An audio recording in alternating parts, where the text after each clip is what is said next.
Bienvenidos al Srimad Bhagavatam Podcast, hoy en día martes 2 de abril 2024. Nos corresponde el texto 12 en el canto tercero, texto 12, capítulo 5, canto tercero del Srimad Bhagavatam. Bienvenidos y comenzamos. Om Namo Bhagavate Vasudevaya. Om Namo Bhagavate Vasudevaya. Om Namo Bhagavate Vasudevaya. Munir Vivakshur Bhagavad Gunanam Sakapite Bharatam Mahakrishna Jasmin Rinam Gramya Sukhanuvadayat Matir Grihitanu Harer Kathayam. Traducción del verso. Tu amigo, dijo, estas son palabras de Vidura dirigidas a Maitreya. Tu amigo, el gran sabio Krishna Dvaipayana Vyasa, ya ha descrito las cualidades trascendentales del Señor en su gran obra titulada el Mahabharata. Pero todo tiene por objeto atraer la atención de las masas hacia Krishna Katha, o sea, la Bhagavad Gita, mediante la fuerte afinidad que tienen por oír relatos mundanos. Sí. Vamos a leer el comentario escrito por Srila Prabhupada. El gran sabio Krishna Dvaipayana Vyasa, o sea, Vyasadeva, es el autor de todas las escrituras védicas, de entre las cuales son lecturas muy populares sus obras Vedanta Sutra, Srimad Bhagavatam y Mahabharata.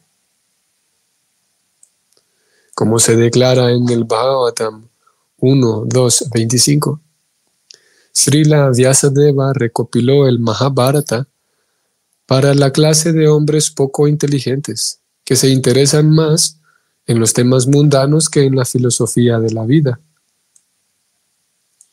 El Vedanta Sutra fue recopilado para personas que se encontraran ya por encima de los temas mundanos y que habrían probado ya la amargura de la supuesta felicidad de los asuntos mundanos. El primer aforismo del Vedanta Sutra es Atato Brahma Jiññāsa. Es decir, solo cuando se ha dejado de hacer preguntas mundanas en el mercado de la complacencia de los sentidos, se pueden hacer preguntas pertinentes en relación con el Brahman, la realidad trascendental.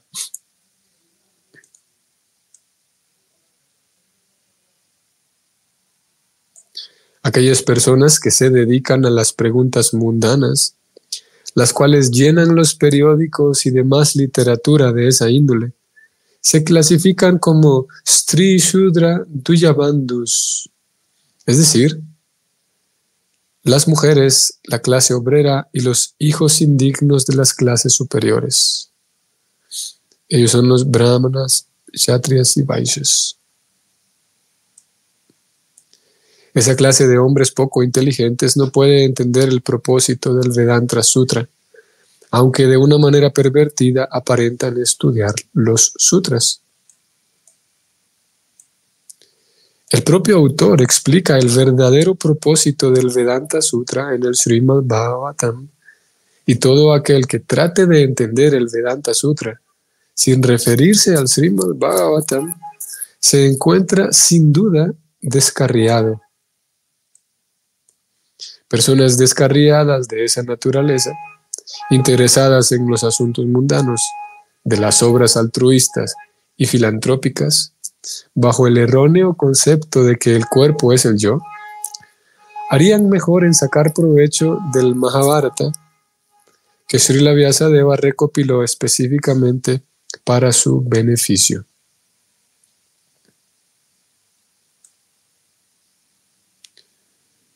El gran autor ha recopilado el Mahabharata de manera tal que la clase de hombres poco inteligentes que están más interesados en los asuntos mundanos puedan leer el Mahabharata con gran deleite y en el transcurso de esa clase de felicidad mundana puedan también sacar provecho de la Bhagavad Gita, el estudio preliminar del Srimad Bhagavatam o el Vedanta Sutra.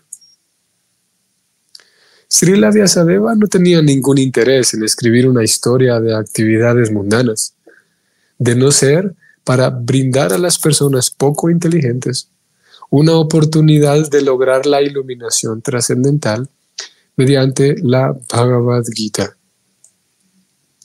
El hecho de que Vidura se refiriera al Mahabharata indica que mientras se encontraba lejos del hogar, visitando los lugares de peregrinaje, Vyasadeva, su verdadero padre, le había hablado el Mahabharata. Fin del comentario de Srila Prabhupada. Muy bien. El Mahabharata. Varias cosas aquí muy resaltantes. Primero notemos el contexto de todos estos personajes que aquí vienen apareciendo en el Bhagavatam. Tenemos personas muy, muy resaltantes. Por un lado tenemos a Vidura, que es hermano de Pandu, es tío de los Pándavas, una persona muy capacitada, capacitada y brillante. Luego él está conversando con Maitreya, un gran sabio, también ya leímos de él en la introducción, un gran sabio que se encontraba sentado a la orilla del Ganges, ahí se encontraron los dos. Y aquí es incluido en las palabras de Vidura. Vidura incluye a una tercera persona que es Vyasadeva, Srila Vyasadeva, que también se le llama Krishna Dvaipayana Vyasa. ¿Y qué sucede con este Krishna Dvaipayana Vyasa? Que es, número uno, el escritor de los Vedas. Ayer hablábamos un poco de la situación de los Vedas, ayer o antier, de cómo Narada Muni le señala a Vyasadeva, después de escribir los Vedas, le señala que sí hay algo faltando. Ese algo que está faltando es el Krishna Katha, los relatos acerca de Krishna. Pero entonces Vyasadeva, que es el autor de los Vedas, el escritor de los Vedas, resulta ser que Vyasadeva es un amigo, como aquí se señala en este verso, es un amigo de Maitreya, y aparte es el padre de Vidura, como Prabhupada señaló hacia el final del comentario, que Vyasadeva es su verdadero padre. Hay toda una historia que justamente la historia de Vyasadeva, siendo el padre de Vidura, figura en el Mahabharata. Vemos entonces aquí cómo está vinculado todos estos elementos, digamos, estos factores. Tenemos a los personajes, estos tres que estamos mencionando. El mismo Vidura hace referencia al Mahabharata, que fue escrito por Vyasa, que es su papá. Y resulta ser que en ese mismo Mahabharata se va a relatar cómo es que Vyasadeva es el papá de Vidura. Ellos dos figuran ahí en el Mahabharata, tanto Vidura como Vyasadeva. Y ahí es donde tenemos la información de por qué, cómo es esto, de que Vyasadeva es el padre de Pandu, podemos decir que, bueno, hay ciertos detalles ahí en la historia, pero Vyasadeva es el padre de Pandu, el padre de Dhritarashtra y el padre de Vidura, siendo así entonces Vyasadeva el abuelo de los Pándavas. Y todo esto está relatado en el Mahabharata. Y el punto central aquí, entonces Prabhupada también se ha centrado en ello, en su comentario, ha hablado de el Mahabharata en 9 ocasiones, vamos a ver. Bueno, en 7 ocasiones Prabhupada hace referencia al Mahabharata en su comentario para este verso. Y ha dicho algo bastante resaltante, bueno, muchas cosas, pero por aquí le ha escrito que Vyasadeva, a ver, si nosotros mantenemos en mente de quién, digamos, la profundidad de estos sabios, en este caso hablamos de Vyasadeva, que no solamente es un sabio, sino que es una encarnación del Señor Supremo, es un alma empoderada por el Señor Supremo, un Shakti Avesha Avatara, Krishna Dvaipayana Vyasa. Prabhupada ha dicho que él no tenía necesidad de escribir literatura, sí, ¿no? Como hemos dicho, también hemos señalado en otras ocasiones, que estos grandes sabios no tienen la necesidad de recurrir, de usar este recurso de escribir por rellenar el libro. Bueno, para que el libro se haga más grande, entonces vamos a escribir de relleno. Todo lo que escriben es sustancia, es sustancial. Y el caso de Vyasadeva, como digo, siendo un Shakti Avesha Avatara, una persona que viene con un empoderamiento, un Shakti especial, y viene específicamente a eso, es un enviado por el Señor Supremo. Cuando hablamos de Avatara, el mismo concepto indica que es una persona que desciende como un enviado, digamos, como un, ¿cómo es esta otra palabra? Un comisionado, alguien que sí, que es enviado, y más puntualmente, Avatara en el sentido de que desciende, esa palabra, en sentido gramatical, hace referencia a alguien que desciende, Avatara. ¿Y con qué desciende? Habiendo sido Shakti Avesha, habiendo sido dotado de un Shakti. Entonces lo que él escribe es sustancial. Por lo tanto, no es que Vyasadeva haya decidido escribir el Mahabharata para rellenar solamente. ¿No? Eso por un lado. Y por otro lado, no tenía él la necesidad de ponerse a escribir historias y intrigas y que diferentes relatos de quién es el padre de tal, y en una ocasión tal persona dijo esto, lo otro.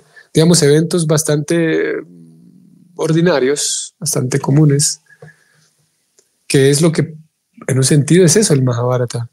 Es un relato de cómo los Pándavas, sí, la dinastía de los Kuru, los Pándavas, y pudiera parecer simplemente una novela para entretenimiento.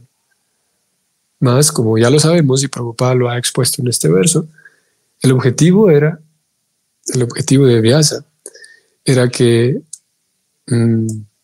personas que sentimos, digamos, bueno, ya vamos a hablar de esto, pero personas que sienten poca inclinación o que tienen poca inclinación hacia la filosofía de la vida, dijo Prabhupada. Vamos a buscarlo aquí. Aquí está. Personas que están más interesadas en temas mundanos que en la filosofía de la vida. Y eso, para quienes, y sabemos, ¿no?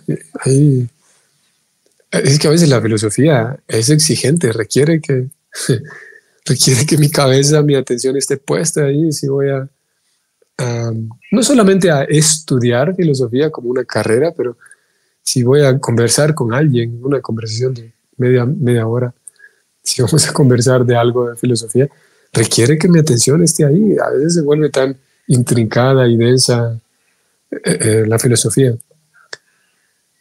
Y cada vez menos, ¿no? Aquellos que vivimos en Kali Yuga, tenemos todos esa característica porque así están configuradas, digamos, nuestros propios cerebros. Sí, al ser nuestros cuerpos, nuestros cerebros, fruto de la naturaleza material, esos cerebros ya vienen configurados de tal manera que nos cuesta trabajo prestar atención, enfocarnos, etc. Y más en cosas profundas como lo es la filosofía. Entonces, para esas personas, o sea, nosotros, o sea, todos nosotros, y aquí incluíamos el tema que también fue relevante, Prabhupada habló aquí de las mujeres como incluidas en el grupo de personas que no están interesadas o poco inteligentes, él decía. Y eso, en realidad, sí hace referencia. Podemos citar las escrituras en otras porciones. Mismo el Bhagavatam señala que en Kali Yuga todos, hace unos días hablábamos del color de piel también, pero en Kali Yuga todos sin excepción, o al menos una mayoría, así casi el total, tenemos desconfigurada o configurada de cierta manera nuestro cerebro, que nos es imposible dedicarnos plenamente a la filosofía de la vida, independientemente si sean europeos, africanos, americanos, hombres, mujeres, viejos, jóvenes, todos. En Kali Yuga, de hecho, se señala eso, que en Kali Yuga todos nacemos con una configuración, con una mentalidad Shudra, en el sentido de que, en varios sentidos, y una de las cualidades y características de una mentalidad Shudra es que la persona no tiene iniciativa, o tiene poca iniciativa, tiene poca fuerza de voluntad, tiene poca visión a futuro, tiene poca capacidad para liderar su propia vida. ¿Qué decir de liderar a otros? Son características que pueden encontrarse en una configuración cerebral Shudra, y es lo que impera por todos lados. Entonces Vyasadeva escribe el Mahabharata porque hay una tendencia natural a querer saber, no solo querer saber, pero a los relatos. Hay una tendencia natural hacia los cuentos, los relatos, las historias. Y se sabe que incluso en algunos, digamos, enfoques de la pedagogía, cuando el alumno, cuando al alumno se le incluyen relatos, historias, lo que se conoce también hoy por hoy como el storytelling, como la habilidad de incluir historias en las presentaciones. Eso hace que el cerebro refresque un poco, se oxigene un poco y capte mejor la idea que se le está presentando a través de historias. Entonces, siguiendo ese principio, Vyasadeva entonces escribe el Mahabharata, en donde se incluyen unas intrigas y historias, relatos, incidentes de lo más interesantes, sin duda que son muy interesantes. A lo largo de los relatos también él va incluyendo sin duda diferentes enseñanzas de carácter moral, de carácter social, para llevar al lector al punto en donde Krishna habla con Arjuna en la Gita, donde Krishna dice, el alma es esto, el Señor Supremo es esto, al alma le corresponde servir al Señor Supremo, y Krishna dice, Man mana bhava mad bhakto mam jayi mam namaskuru. Krishna dice, entrega todo a mí, sírveme a mí, piensa en mí, ofréceme tus reverencias. Más adelante va a decir que Sarva Dharma Parityaya Mam Ekam Sharanam Vraya. Si te entregas a mí, Arjuna, yo me voy a encargar de protegerte de todas las reacciones. Si te entregas a mí. Y ese es el objetivo de esa literatura. Que el lector entonces, después de haber quedado atrapado, digamos, en toda la trama y en todas las intrigas que surgen y todas las emociones, y vaya que las hay a lo largo del Mahabharata, la persona entonces puede llegar a la Gita, y una vez llegando a ese diálogo entre Krishna y Arjuna, puede entonces comenzar y puede iniciarse, digamos, en su interés en los temas espirituales, y partir de ahí en adelante, ahora sí podrá partir para profundizar en los temas espirituales que le van a reportar el verdadero beneficio espiritual. Es un poco el esquema que sigue Vyasadeva. Leamos estas líneas que fueron incluidas aquí. Personas descarriadas de esa naturaleza, interesadas en los asuntos mundanos de las obras altruistas y filantrópicas, bajo el erróneo concepto de que el cuerpo es el yo, harían mejor en sacar provecho del Mahabharata que Srila Vyasadeva recopiló específicamente para su beneficio. El gran autor, Vyasadeva, ha recopilado el Mahabharata de una manera tal que la clase de hombres poco inteligentes que están más interesados en los temas mundanos puedan leer el Mahabharata con gran deleite, y en el transcurso de esa felicidad mundana puedan también sacar provecho de la Gita, la Bhagavad Gita, que es el estudio preliminar del Vedanta Sutra o el Srimad Bhagavatam. Podemos señalar aquí también, Prabhupada utiliza este adjetivo, personas poco inteligentes. Y hoy, en la actualidad, sabemos que hay diferentes, o la inteligencia se manifiesta de diferentes formas, diferentes tipos de inteligencia. Y podríamos, leyendo estos textos, como Prabhupada lo indica aquí, podríamos tal vez captar un poco mejor lo que Prabhupada está señalando, lo que él está expresando aquí, en lugar de, o sería útil, cuando Prabhupada habla de personas poco inteligentes, podríamos intercambiarlo por personas poco intelectuales, ¿sí? Porque sí, inteligencia hay de diferentes tipos, ¿no? Y sí, no todas las personas tienen eso, una tendencia intelectual, y para ellos es, para el estudio de la filosofía, como decíamos hace rato, sí se requiere una tendencia intelectual, y cada vez hay menos intelecto, cada vez hay sí, menos habilidad en las personas.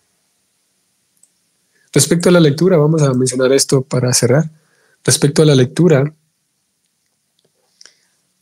es curioso que ustedes sabrán que se aplaude mucho a los, por un lado se aplaude a los lectores, al hábito de leer, al hábito de la lectura, y en ciertas ocasiones se le concede a la lectura como, digamos, algunos poderes, si podemos decirlo así, como si una persona leyera, si todos leyéramos mucho, todo estaría bien, todo estaría bien. O una persona que lee mucho es una buena persona. Y no necesariamente. No necesariamente el hábito de la lectura hace buenas a las personas. No necesariamente una persona que lee mucho es una persona que contribuye. En fin de cuentas, y claro, todo esto tiene que ver con la cosmovisión, cómo la persona ve el mundo y la vida. La cosmovisión que plantea el Bhakti y que también está presente en el Mahabharata es que a cada persona se le otorgan una serie de facilidades, habilidades que están vinculadas con sus actividades pasadas, con sus vidas, con sus episodios previos, como lo hemos venido leyendo. En esta sección de versos se hablaba de cómo cada país tiene sus normas o reglas y cada alma llega ahí a cierto país porque le corresponde experimentar ciertas leyes. A esa persona, por ley de correspondencia, le toca someterse a ciertas leyes y le corresponde entonces entrar en cierto país. Y así es como se dividen los países por designio del Señor Supremo. Y en ese sentido, todo está bien. No se ha salido nada de las manos. El plan del Señor Supremo es que existan esa división de países. Ahora, que las personas se odien entre países, esa es otra historia. Eso ya es el corazón de cada persona. Que las personas se odien y que consideren que aquellos son mejores y que estos son peores y que vamos nosotros a aplastar a los otros países, esa es otra historia. Pero la división por zonas, por países, eso es algo natural. Entonces, decía que el Mahabharata, el Bhakti, que también está presente en el Mahabharata, plantea una cosmovisión de que a cada persona se le otorgan ciertas habilidades, decía, para con ello, con aquellos recursos que tiene, hacer un aporte digamos, al cosmos, digo, no solamente a la sociedad, no solamente un aporte a la humanidad, no solamente un aporte planetario, que ya es bastante amplio, un aporte a todo lo que nos rodea. Incluso podemos quedarnos con un aporte a la sociedad, digamos. Es a lo que se conoce como su swadharma, sus deberes. Y su deber es ese. Cada quien desde su posición aportar algo. Y para ello, para ese aporte que cada quien va a hacer, mismo las escrituras regalan cierta guía que nos van a servir de parámetros para descubrir entonces qué aporte me es natural a mí ofrecer. Aquí estamos hablando ya de las actividades vocacionales. Técnicamente se llamaría esto como el varna. Sí. Todos tenemos ciertas tendencias y una vez descubiertas esas tendencias que se me dan natural, entonces puedo pasar a aportar ello, a enfocarme y volverme experto en ello para aportarlo al bienestar social. Bueno, no solo al bienestar de los seres humanos, sino al bienestar del planeta, de todos los seres vivos. Entonces, el simplemente dedicarme a la lectura y devorar decenas de libros por mes, por ejemplo, hay personas que lo hacen, decenas de libros por mes y sí, decenas de libros por año.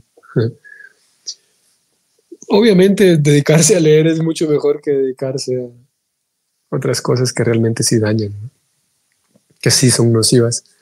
Pero no necesariamente una persona que lee mucho, que absorbe muchas letras, no necesariamente está aportando algo.